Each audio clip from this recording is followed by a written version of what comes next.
Hai guys, welcome to my channel, The Channel tentang sejarah dan cerita rakyat Nusantara. Kali ini di video pertama saya mau bahas tentang Jangka Jayabaya, ramalan tentang masa depan Indonesia, tentang Notonegoro dan Janji Sabdo Palon. Yuk guys, kita cek ya. Subscribe my channel, klik tombol subscribe ya guys, buat dapetin info-info dan video-video dari saya selanjutnya. Thank you.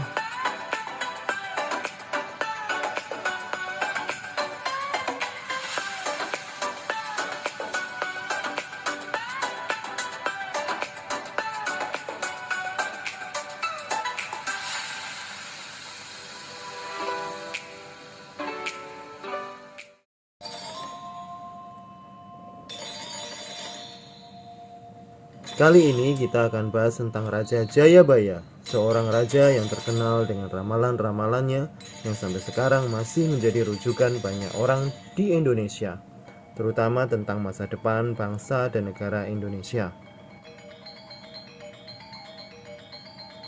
Siapa sih Raja Jayabaya itu? Jayabaya adalah raja kerajaan Panjalu atau Kadiri yang beribu kota di Daha, di daerah Jawa Timur, yang memerintah sekitar tahun 1135 sampai dengan 1159. Gelar abhisekannya adalah Sri Maharaja Sang Mapanji Jayabaya Sri Sarweswara Madusudana Awataranindita Suhtri Singha Parakrama Utunggadewa. Pemerintahan Prabu Jayabaya sendiri dianggap sebagai masa kejayaan kerajaan Panjalu atau Kadiri. Tinggalan sejarahnya antara lain berupa Prasasti Hantang, Prasasti Talan, dan Prasasti Jepun, serta Kakawin Baratayuda.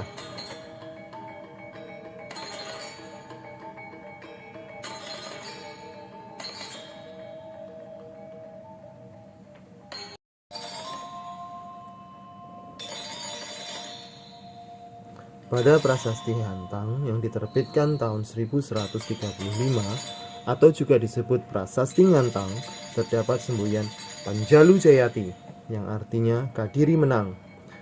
Prasasti ini dikeluarkan sebagai piagam pengesahan anugerah untuk penduduk desa Ngantang yang setia pada Kadiri selama perang saudara melawan kerajaan Janggala. Dari prasasti tersebut dapat diketahui kalau Jayabaya adalah raja yang berhasil mengalahkan Janggala dan mempersatukannya kembali dengan Kadiri. Kemenangan Jayabaya atas Janggala disimbolkan sebagai kemenangan Pandawa atas Korawa dalam Kakawin Baratayuda yang digubah oleh Empu Sedah dan Empu Panuluh pada tahun 1157.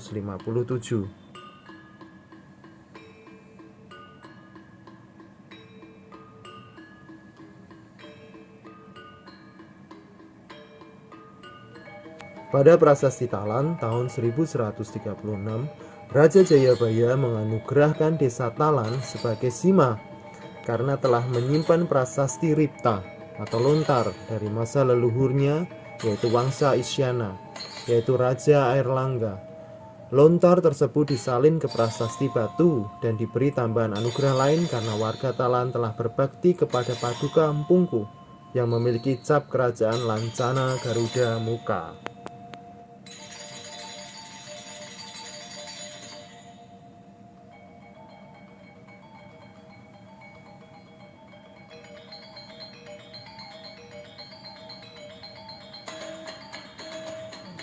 Paduka Empungku ialah gelar Prabu Airlangga setelah turun tahta menjadi pertapa atau resi. Prabu Jayabaya sendiri mengklaim bahwa Raja Airlangga adalah nenek moyangnya.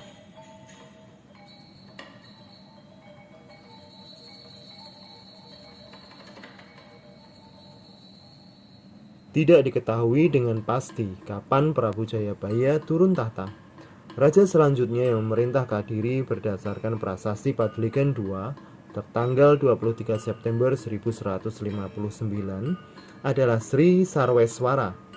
Menurut Prasasti Jaring, Sri Sarweswara merebut kekuasaan dari Raja Jayabaya.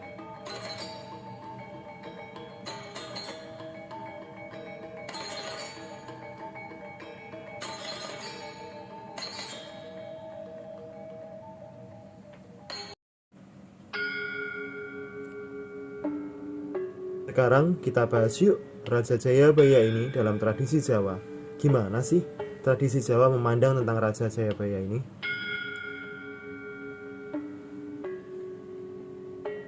Nama besar Jayabaya tercatat dalam ingatan masyarakat Jawa, sehingga namanya muncul dalam kesusastraan Jawa zaman Mataram Islam dan sesudahnya sebagai Prabu Jayabaya. Contoh naskah yang menyinggung tentang Jayabaya adalah Babat Tanah Jawi dan Serat Aji Pamasa. Dikisahkan di sana, Prabu Jayabaya adalah titisan Dewa Wisnu. Negaranya bernama Widarba yang beribu kota di Mamenang. Ayahnya bernama Gindrayana, putra Yudayana, putra Parikesit, putra Abimanyu, putra Arjuna dari keluarga Pandawa. Permaisuri Prabu Jayabaya dikisahkan bernama Dewi Sara. Darinya lahir Jaya Amijaya, Dewi Pramesti, Dewi Pramuni, dan Dewi Sasanti. Jaya Amijaya menurunkan raja-raja tanah Jawa, bahkan sampai Majapahit dan Mataram Islam. Sedangkan Pramesti menikah dengan Astra Dharma, Raja Yawastina, melahirkan Angling Dharma, Raja Malawapati. Prabu Jayabaya turun tahta pada usia tua. Ia dikisahkan moksa di Desa Menang, Kecamatan Pagu, Kabupaten Kediri, di daerah Jawa Timur. Tempat petilasannya tersebut dikeramatkan oleh penduduk setempat dan masih ramai dikunjungi sampai sekarang untuk berziarah maupun melakukan ritual-ritual tertentu. Prabu Jayabaya adalah tokoh yang identik dengan ramalan masa depan Nusantara. Terdapat beberapa naskah yang berisi ramalan Jayabaya, antara lain Serat Praniti Wagya dan lain sebagainya. Dikisahkan dalam ramalan Jayabaya terdapat gambaran tentang keadaan Pulau Jawa sejak zaman Haji Saka sampai datangnya hari kiamat. Tidak diketahui dengan pasti siapa penulis ramalan-ramalan Jayabaya, dan sudah menjadi kebiasaan masyarakat saat itu untuk mematuhi ucapan seorang tokoh besar. Maka oleh penulis naskah dikatakan kalau ramalannya adalah ucapan langsung Prabu Jayabaya, seorang raja besar dari kerajaan Kadiri. Tokoh pujangga besar yang juga ahli ramalan dari Surakarta bernama Ronggo Warsito sering disebut sebagai penulis naskah-naskah ramalan Jayabaya. Akan tetapi, Ronggo Warsito biasanya menyisipkan namanya dalam naskah-naskah tulisannya. Sedangkan naskah-naskah ramalan Jayabaya pada umumnya bersifat anonim.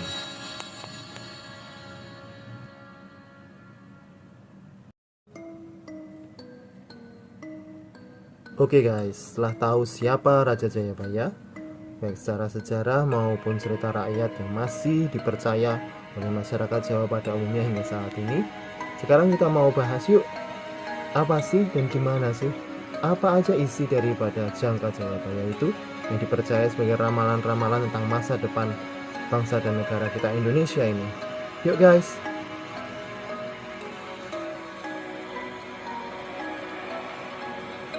Ramalan Jayabaya atau sering disebut Jangka Jayabaya adalah ramalan dalam tradisi Jawa yang salah satunya dipercaya ditulis oleh Jayabaya, Raja Kerajaan Kadiri.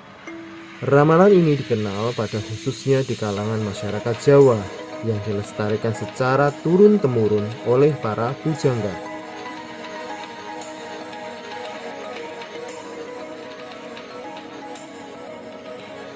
Asal-usul utama serat ramalan Jayabaya dapat dilihat pada kitab Musasyar yang ditulis oleh Sunan Prapen dari masa Giri Kedaton.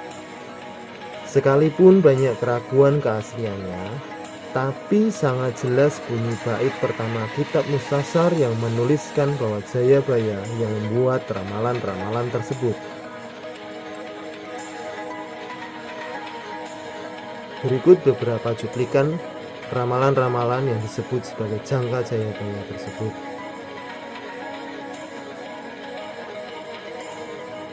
Yang pertama, bila sudah menitis 3 kali, kemudian ada zaman lagi, bukan perbuatan saya. Sudah dikatakan oleh Maulana Ngali, tidak mungkin berubah lagi. Diberi lambang zaman catur semune segoro asat. Itulah Jenggala, Kediri, Singasari, dan Ngurawan.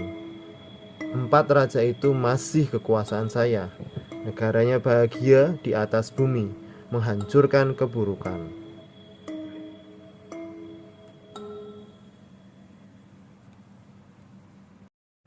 Kemudian berikutnya, setelah 100 tahun musnahlah keempat kerajaan tersebut. Kemudian ada zaman lagi yang bukan milik saya, sebab saya sudah terpisah dengan saudara-saudara di tempat yang rahasia, di dalam teken sang guru Maulana Ngali. Demikian harap diketahui oleh anak cucu bahwa akan ada zaman Anderpati yang bernama Kala Wisesa, lambangnya Sumilir Nogo Kentir Semune Leman Pepeko. Itu negara Pajajaran.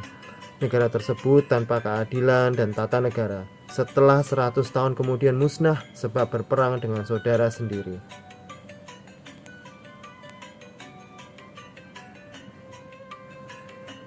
Kemudian bergantilah zaman di Majapahit dengan rajanya Prabu Brawijaya. Demikian nama raja bergelar Sang Rajapati Dewanata. Alamnya disebut Anderpati. Lamanya 10 windu atau 80 tahun. Hasil negara berupa picis atau uang. Hidangannya jadah 1 takir. Lambangnya waktu itu Simogala Semune Juriko Ketul.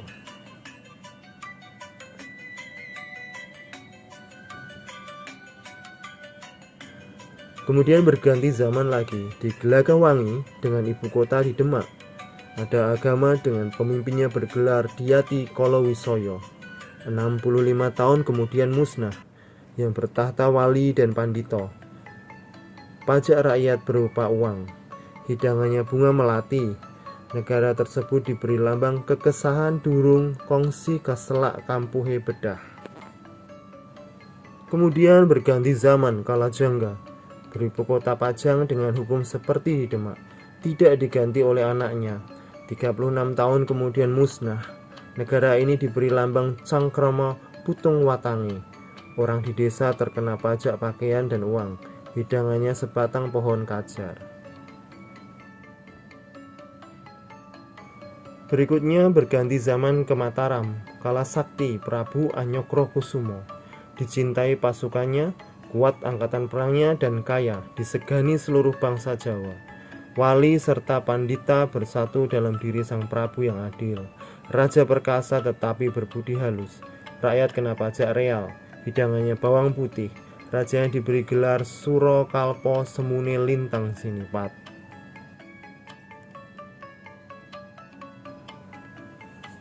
Berikutnya berganti lagi dengan lambang Kembang Sempol Semune Modin Tanpa Sreban.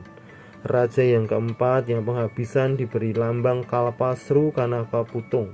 100 tahun kemudian musnah sebab melawan sekutu.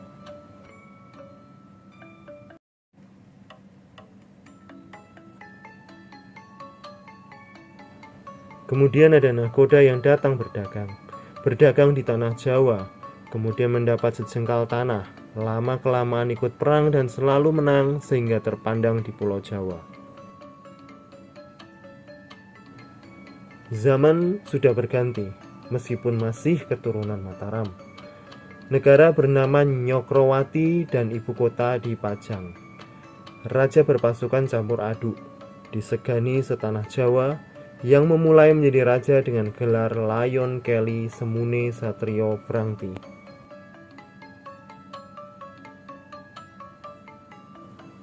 Kemudian berganti raja yang bergelar Semune Kenyomusoni. Tidak lama kemudian berganti lagi, nama rajanya Lunggadung Rorong Likasi, atau raja yang penuh inisiatif dalam segala hal namun memiliki kelemahan suka wanita.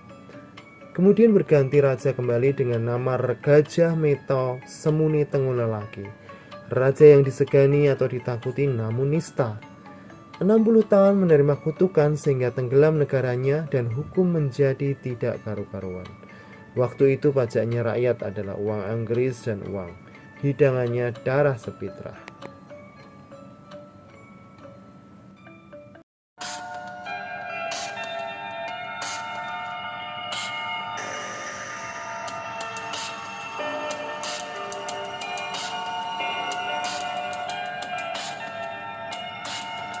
Kemudian negara geger, tanah tidak berkhasiat lagi.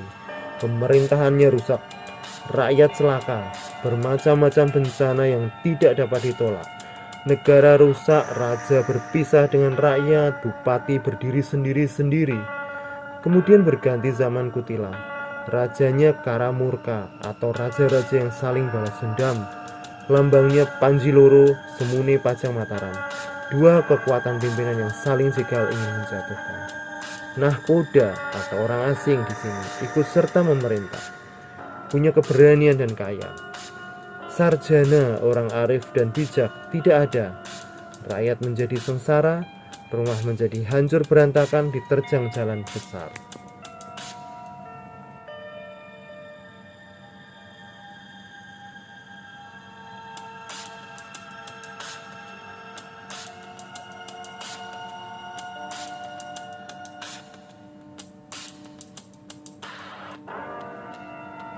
Kemudian rajanya diganti dengan lambang Rarongan Su Rondo Loro Nututi Pijer Tetukar, atau ratu yang selalu diikuti atau diintai dua saudara wanita tua untuk menggantikannya.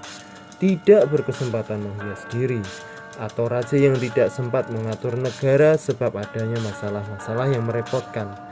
Sinjang Kemben Tantinoleh itu sebuah lambang yang menurut Syekh Ngali Samsudin adalah datangnya kala bendu. Pajak rakyat banyak sekali macamnya.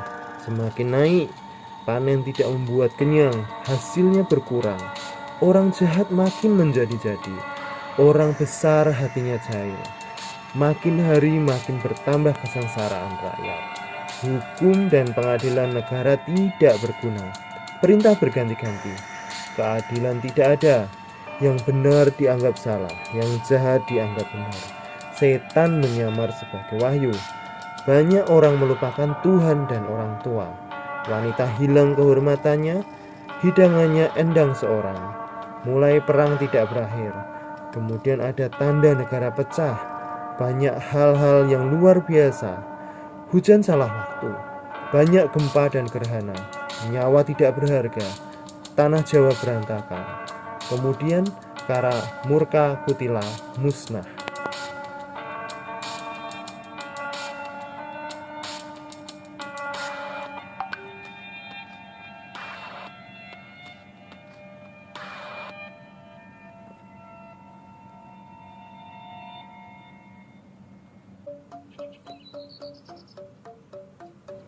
Kemudian diramalkan kelak akan datang Tunjung Putih Semune Pudak Kesungsang, atau raja berhati putih namun masih tersembunyi.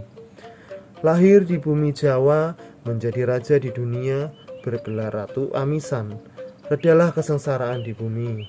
Nahkoda ikut ke dalam persidangan. Raja keturunan wali berkedaton di dua kedaton spiritual dan tanah Jawa. Orang yang sangat menghormati leluhurnya dan menyatu dengan ajaran tradisi Jawa atau Kawruh Jawa. Letaknya dekat dengan Gunung Perahu, sebelah barat tempuran. Dicintai pasukannya, memang raja yang terkenal sedunia. Waktu itulah ada keadilan. Rakyat pajaknya dinar sebab saya diberi hidangan bunga seruni. Waktu itu pemerintahan raja baik sekali. Orangnya tampan, senyumnya manis sekali.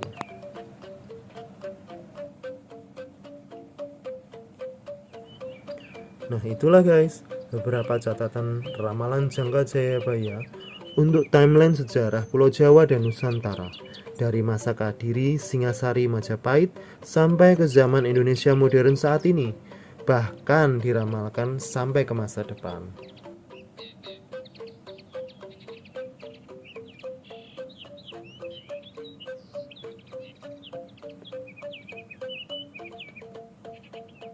Selain itu, ada ramalan yang paling sering dijadikan rujukan mengenai siapa pemimpin Indonesia dari masa ke masa. Ramalan itu biasa disebut Noto Nagoro. No di sini merujuk pada Presiden Indonesia pertama, Soekarno. To merujuk pada Presiden Indonesia kedua, Soeharto. Nah, banyak yang meyakini ini merujuk pada dua presiden hasil pemilu langsung setelah reformasi, yaitu Yudayana dan Mulyana atau nama kecil Pak Joko Widodo. Selanjutnya Go atau Ga dan Ro atau Ra. Jadi dipercaya pemimpin setelah ini akan memiliki nama dengan suku kata Go atau Ga. Percaya nggak percaya ya guys? Well, let's see ya.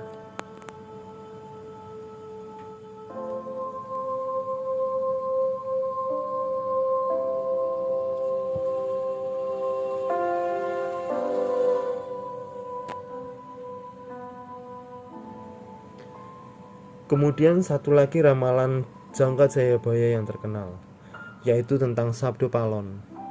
Sabdo Palon adalah tokoh legendaris yang dianggap sebagai pandita dan penasihat Brawijaya V, penguasa terakhir yang beragama Buddha dari kerajaan Majapahit di Jawa. Namanya disebut-sebut dalam serat Darmo Gandul, ditulis oleh Ki Kalamwadi. Disebutkan bahwa Sabdo Palon tidak bisa menerima sewaktu Brawijaya digulingkan pada tahun 1478 oleh tentara Demak dengan bantuan Wali Songo. Walaupun dalam sejarah disebutkan bahwa Brawijaya tidak digulingkan oleh tentara Demak, namun oleh Girindra Wardana. Ia, dalam hal ini Sabdo Palon, lalu bersumpah akan kembali setelah 500 tahun. Saat korupsi merajalela dan bencana melanda, untuk menyapu Islam dari Jawa dan mengembalikan kejayaan agama dan kebudayaan Jawa. Dalam Darmo Gandul, agama orang Jawa disebut agama Budi, yang dahulu ajaran Buddha berdampingan dengan ajaran Hindu. Serat Damarwulan dan Serat Blambangan juga mengisahkan tokoh ini.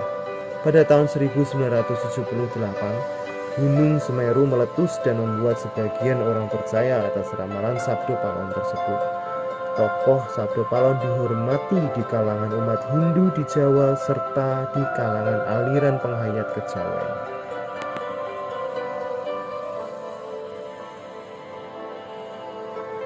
Nah guys, demikian sekelumit ulasan mengenai Raja Jayabaya dengan ramalannya yang terkenal, yaitu Jangka Jayabaya. Boleh kita mempercayai ataupun tidak, namun apapun yang terjadi, sebagai bangsa, kita harus bisa belajar dari sejarah dan kearifan leluhur kita sendiri. Semua peristiwa masa lalu dapat kita ambil hikmahnya supaya bisa kita terapkan dalam menghadapi segala tantangan di masa yang akan datang. Bukan malah pasrah pada nasib dan menunggu suatu ramalan terjadi begitu saja. Nasib suatu bangsa terletak pada kemauan bangsa tersebut untuk berubah dan berkembang semakin maju. Thanks for watching guys. Terima kasih udah nonton video saya. Sampai ketemu di next video selanjutnya ya. See you.